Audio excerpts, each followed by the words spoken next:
Hello and welcome to this episode of The Unnoticed Entrepreneur. Today we're going to Montreal in Canada. We're going to talk to Brenden Kumarasamy, who hopefully will tell me if I pronounced his surname correctly. Done okay. Brenden is the host of a very successful YouTube channel called Master Talk, over 30,000 subscribers. But he's really a communications expert and trainer and has been doing that since the age of 19, where he helped fellow students to get better and to compete in competitions. So he's going to tell us some of the tools and tips that we can use as unnoticed entrepreneurs to communicate better. He has a bit of a cold today, so I hope he's doing okay. Brenden, how are you getting on? Life is great, Jim. How about yourself? Good. Well, thanks for joining us. I know you're not feeling 100%, so thank you. Just tell us, first of all, a little bit about Master Talk and how do you help entrepreneurs to get noticed through their communication? And that's 9 years ago, I think, Brenden. So you've really managed to keep the consistency up.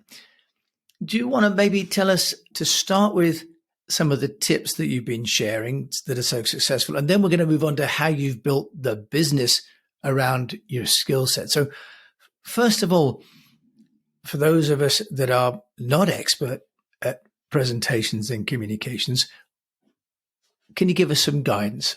Absolutely, Jim. And in the context of this show about brand, I'll also break down the 3 brand pillars of Master Talk, which are very simple: simplicity, practicality, and generosity. So what I really brought to the space was the tips weren't simple enough, because a lot of communication experts are PhDs in the subject. So because of that, whenever they talk, nobody understands what they're saying. The second piece is practicality. What am I actually taking away? You know, a lot of the communication experts, they sound really smart when they're on podcasts. They talk about the statistical data set of where the fear of communication comes from, of how bad the fear is after death, but there's not really any tangible solutions on how to get better. And the third piece is generosity. For me, my philosophy is always, like you asked me before the show started, hey, like, what's off limits? It's like, just ask me anything. And that's really the openness that I really want to serve the world with. So given that frame, how do we then master communication, Jim? Communication is like juggling 18 balls at the same time. One of those balls is body language. One of those balls is facial expressions. One of those balls is storytelling. And it get really confusing really fast. So for me, the mindset has been, what are the 3 easiest balls to juggle? I'll give you the first one, and if you want me to talk about the other 2, happy to. So the first ball is the random word exercise. Pick a random word, like eyeball, like home, like ceiling, and create random presentations out of thin air. This serves 2 main purposes. One, it helps you think on your feet. And number 2 is, if you can make sense out of nonsense, you could make sense out of anything. I love that idea of doing random. So this is the sort of coaching where you're getting people to practice juggling so then they can switch the balls later. And the balls, I guess, being a metaphor for the messages themselves, Brenden. Is that right? Absolutely. So for me, the philosophy has been, going back to simplicity, practicality, generosity, is, let's say we want to get better at weight loss. We want to lose some weight, which probably wouldn't be the case for us, Jim, but let's say we did. What would you do? Very simple. We already know the answer. It's, hey, drink less soft drinks. Stay away from chocolates. No more junk food. No more desserts. If you do that for 2-3 weeks and you exercise enough, you'll probably lose a pound or 2. But when you look at that scale and you see the number going down, something much more important happens than the lost pounds. There's an increased momentum. You go, wow, I can actually do this. If I actually stay consistent, I'll lose 20 pounds. But that type of simplicity and quickness of results didn't really exist in communication before me, I've always found. So for me, it's more about saying, don't worry about what the random word exercise looks like, feels like. Don't worry about whether you're doing it well. Just do it a lot. And if you do it 5 minutes a day for 3 weeks, you'll be drastically better at doing the exercise than when you started. Brenden, I love that. And having come from a background where I've done media training in the past, one of the drivers for that has been corporate communications guidelines, right? So companies will produce a booklet for the executive to memorize before they go in front of the media. How do you reconcile where a company has all this sort of guidelines, especially maybe if it's litigious, maybe there's a legal dimension to it? How do you help them to reconcile this kind of big body of corporate work they're given with simplicity, practicality, and generosity? Because They almost seem like at odds with one another, Brenden. How do you help them Absolutely. overcome that problem? Yeah, that's a great conundrum that you presented. So here's the way that I think about it. The skill set is different when we start a podcast versus when we want to be the best podcaster in the world, right? The frame is different. So let's say when somebody's starting a podcast, let's say your show, it's not about saying, hey, you need to buy this mic, you're going to need to have this dialect, you need to hire this production team, you need to get everything right. At the beginning, it's just, hey, did you press record? You can start it on your iPhone. It doesn't matter. You just got to start because the focus is 0 to 1. What you're really commenting on, Jim, is how to go from 1 to 100, which is now it's okay. I've done all the work. I'm very nimble with my communication, which I refer to as communication agility. Now I'm able to navigate to the specific context that I'm speaking to. And you gave a very specific context that I don't think really applies to, let's say, 95% of people who are listening. That's really if you're like already a VP, SVP, C-suite, which is a small percentage of the population, and you're presenting something that is high stakes. So even that is even rarer because usually when VPs have to present, it's not always high stakes. It's your scenario really applies to, let's say, publicly traded CEOs. So that's the way I would think about it. For most of us listening to this podcast, it's about doing the foundations, random word exercise, sending video messages to people that we love for 20 seconds, asking each other a question every single day and answering it about our expertise. I call this the question drill. Do that once a day for 5 minutes. For a year, you'll have answered 365 questions. But it's about working on the fundamentals. Okay, you're absolutely right. So forgive me for introducing some sort of corporate background there that I have lurking in my pre-podcast days. But Brenden, I love that. And you've articulated wonderfully a number of, if you like, tools or activities that people can use in their everyday that are not raising any fear for people, right? So just take us through that. You've managed to make your Master Talk program very accessible to people. As an entrepreneur, I'd love to hear how you've managed to do that. Well, you mentioned about just sort of doing one at a time, but there's more to it than that, I'm sure, to build a channel as successful as yours has become. Do you want to just take us through that? Very kind of you. I don't think I'm successful by any means, Jim. I have a lot more to go, but I appreciate it. Yeah, here, let me paint the picture, right? I'm a 22-year-old kid. I'm broke. I have a crooked left arm. I presented my whole life in a second language because in Montreal, you need to know how to speak French to be successful. And I didn't know it. So because of that, I struggled most of my life in communication. And you would think that a communication expert studied in comms. I got a bachelor's degree in accounting. So the reason I paint that picture, Jim, is because I was as lost as the next person. Anyone listening to this can do what I'm about to explain. So how I built the channel was I followed a 3-step process that I can articulate pretty well now, but at the time I wasn't really doing that, which is called QIT. Especially if you're an educational thought leader. This doesn't really apply if you're trying to make pranks, but if you're trying to build expertise and share knowledge like me or you, this works really well. Q is just questions. So I'll tell you a story. Story is, I got my sweatpants on. I have this idea for Master Talk. Somebody else came up with the name. They said, call it Master Talk. I was like, cool, it's not trademark. And I sit down with a bunch of my buddies. I don't have any clients. I've coached 60 of these students. And I sit down with the people that I actually want to watch my videos. Because I wasn't thinking about creating this for millions of people. I just wanted my case competition program, that very niche group of people, to watch my content every year because I didn't have time to coach that anymore. That was the main reason I started Master Talk. And then it evolved into kind of what it is today. So I just asked them, I said, hey guys, like really informally, what's up dudes? Like, can you just give me questions? Like what questions do you have on communication? I want to start this YouTube channel, but I don't know what to talk about. And I just sat there and I listened to all their ideas and I took notes. That's Q. So one person would say, hey, Brenden, how do you present in a second language? I go, oh, that's brilliant. No one made a video on that.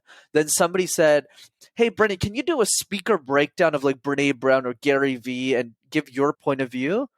And I'm thinking, why did I think of this? This is so smart. And then somebody else said, hey, why don't you give me like some exercise that I can do every day? Communication's so vague. I don't understand any of the other videos. So I start writing all that. That's Q. I is, well, I was working my corporate job, my prior life. I was a technology consultant at IBM. And what I would do is in the middle of the day, Jim, I would pick 45 minutes after lunch while I was working. And I would only answer one of the questions and write a 700-word blog to a 1,000-word blog on what the perfect answer to that question would be at the time that I was. And then the last piece is just T, which is I would title the video based on the initial question. So the title on YouTube becomes how to present in a second language. So anyone with that question would see that video as the solution to their problems. Love that. And so what did I stand? You said it was writing an article, but that would be an A. What was I? Yeah, you're right. I just stands for insights. Insights. Okay, perfect. That's, if you like, your formulation of the response to the questions. And there's that book I think about, They Ask, You Answer, which has been so successful as well.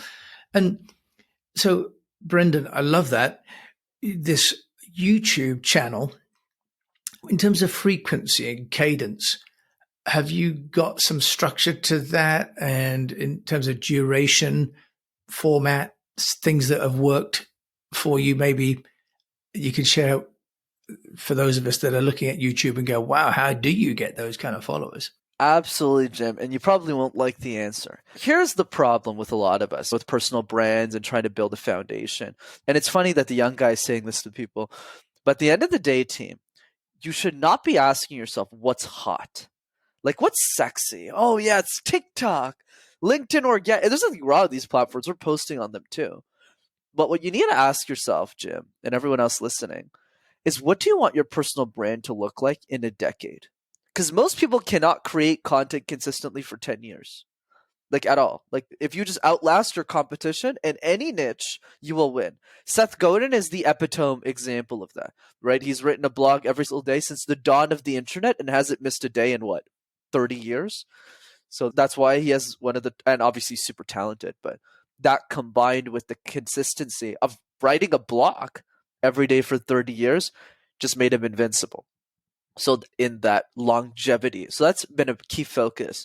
So whenever I teach YouTube, I always start with the 5-20 rule. People go, what's the 5-20 rule? Very simple, Jim. Here was my strategy when I was 22 and I started the channel. I said, you know what? If I post once a week, gold, like really good 8 to 9 minute video for the next 10 years, I am guaranteed to be successful on YouTube. Because 52 videos every year, once a week, times 10 years is 520. And even if the algorithm wasn't going to give me any followers, I got lucky. The algo helped me a little bit, but I didn't rely on it. My focus was, how do I just meet 1,000 people? If I have 1,000 conversations like this, and even if nobody else is listening to the podcast, I'm sure in this case they are, but let's say they aren't, at least I would make a new friend in Jim, and Jim would share my YouTube videos with 5 other people. And that's always been my mindset. People focus too much on the followers, not enough on the conversations. Brenden, that's lovely. And I can see where your degree comes from, because all of these have got mathematical formulas somewhere in the strategy. So you have a wonderful blend of the logical, practical, and the creative as well. Brenden, what do people do wrong? Why not share with us? Because it's great to talk about what people do right, but many of us can also learn from what people like yourself have seen that kind of really bombs. Absolutely, Jim. Do you mean that in the context of communication or personal branding, or both? Yeah, I think they're both interesting, and I think they're probably inextricable, aren't they, really? I mean, you build a brand through communicating through conversations, one-on-one or at scale. So why don't we start with what goes wrong when it comes to personal branding? Brenden, why don't we start with that? Yeah, absolutely, Jim. For me, I would say the biggest mistake that people make by far is they don't focus on quantity first. I know Gary Vee talks a lot about this, but he skips it over really fast where he says quantity then quality. What he means by that is riding a bike. You don't really learn how to ride a two-wheeler right away. You start with training wheels, you ride a couple of times, and then you build up the confidence to ride two. You don't just sit there at home and say, well, I don't want to ride my four-wheeler bike. I don't want to give this a shot. But we bring that attitude into content creation, right? That's why I paint the picture of who I used to be. Remember, kid in my mother's basement. I didn't have any editing, no money for production. I literally took a phone every week and I just said, let me make a video. And all those videos are still up there and they're garbage. They're terrible. So for me, the first year of content creation, because remember, we're playing a 10-year game here. That's really the game for this. So by the first year of my content creation journey, I just write it off. I don't even think about it. It's more just about building the muscle. getting really good at it. Like when we're babies and we're learning how to walk, do we fall down and say, well, I guess I shouldn't get back up? No, you just keep getting back up until you figure it out. And that's really the key. That's one piece that I think is the big mistake. Most people are just not willing to go to the quantity to figure out the quality. That's one. Another big mistake I see with personal brands as well is they don't talk to their audience enough. I am meticulous about this. I actually push this much further than Gary Vee does because his audience is too big at this point, where like I don't just answer questions when people send me DMs. I send them voice notes. It really blows people's minds because that's what people really miss. If you have 1,000 true fans like Kevin Kelly talks about, you have 1,000 people who absolutely adore you, they'll share your videos with 50 to 100 people. And that's really how Master Talk scaled. It's building these relationships at scale. Just most people aren't willing to do the legwork and put in the time to really nurture those relationships with their fans. And those are both brilliant. In terms of communications, you've talked about simplicity, generosity, practicality. Are the main flaws in people's communications, if you like, one-on-one, the inverse of those? Are people being too complicated? They're not being consistent, Brenden? From a communications point of view, what do you see and go, put your head in your hand and go, oh my God, how do I help that person? For sure, Jim. So of course, a lot of those principles still apply, which is, hey, like you need to talk to your audience if you need to figure out how to make the message better. Like, for example, one easy one with me. So remember how I always talk about the random word exercise, the question drill, and the video message? There's a strategic reason why I've chosen these three, because in the past, I actually picked 3 completely different exercises, except the random word exercise. So I would say something like the forced silence drill, which is a great strategy, where you essentially stand in front of someone and point at them with the finger. So whenever you point at them, they have to pause. So it forces them to get rid of their filler words, their ums and ahs. But the more interesting question is, why don't I bring it up anymore on podcasts? Not because I'm hiding information. It's all on the YouTube channel. Because it's harder to implement. Oh, I need to find somebody and then start pointing at them. I don't want to do it. I don't want to practice this. So that's why I intentionally pick 3 exercises that are a joke. You can literally do this alone in your basement. Video message, take out your phone, send a video message. Question drill, make a list of questions, write them out, and the random word exercise. Brenden, that's great. Yeah, I had a guest on the other day who talked about using voice notes in LinkedIn and getting amazing response. Now, people, as we get more and more distance from each other, looking for that connectivity. Brenden, if you want to get connected to you, mastertalk.com is, I guess, your website. Is that right? Close. So it's a rockstarcommunicator.com. Okay. So, Brenden, why don't you tell us, how can people get in touch with you? Brenden, and I'm going to do this one more time, Kumarasamy. You're the first host who have attempted successfully my last name twice on the show. Usually people do it once and they let it go. But yeah, I love that. So 2 ways to keep in touch, Jim. Thanks for having me on the show. The first one is the YouTube channel. Just type Master Talk in one word, and you'll have access to hundreds of free videos on how to communicate ideas effectively. That's one. And the second way is to attend one of our free communication workshops over Zoom. We do one every 2 weeks. I facilitate the call, and it's absolutely free. And that's rockstarcommunicator.com. Brenden, thank you so much for joining me. You've been a real rock star. In just 20 minutes, you've packed in so much. So thank you so much. It shows how much you know and how focused you are. So really appreciate you sharing those with us. Thank you so much. So you've been listening to Brenden Kumarasamy. I think I'm getting better third time. I got the thumbs up from Brenden. And me, Jim James, here in the UK. And if you've enjoyed the show, which I'm sure you have because it's enlightened me, please do share it with a fellow unnoticed entrepreneur. We're on a mission really to help all entrepreneurs to learn from one another how to get noticed. And until we meet again, I just encourage you to keep on communicating.